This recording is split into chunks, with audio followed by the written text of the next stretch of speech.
మరి రోగం వస్తే కృంగిపోవటమే, రిపోర్ట్ వచ్చిందాక కృంగిపోవటమే, అనుమానంతో కృంగిపోవటమే. నాకు అదంట, నాకు అదంట, నాకు ఇదంట, నాకు ఇదంట. ఎవరికి లేకుండా ఉంది? ఎవరికి ఉండే వాళ్ళకు ఉన్నాయి.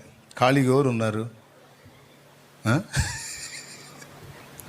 నాకు అది లేదు, నీకు ఇది లేదు. ఎవడు ఖాళీగా లేడు, ఎడు ఉట్టిగట్టి ఉండేవాడు ఎవడు లేడు.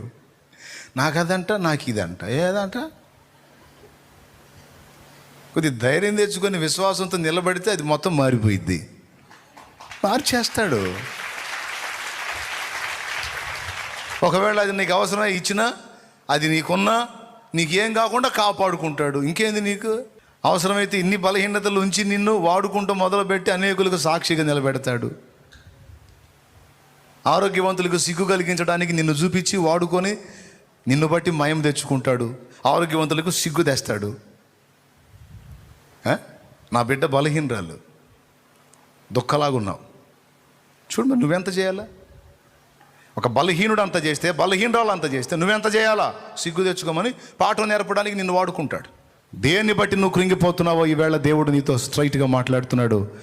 కృంగిన వారిని ప్రక్కకు పెట్టాల్సి వస్తుంది.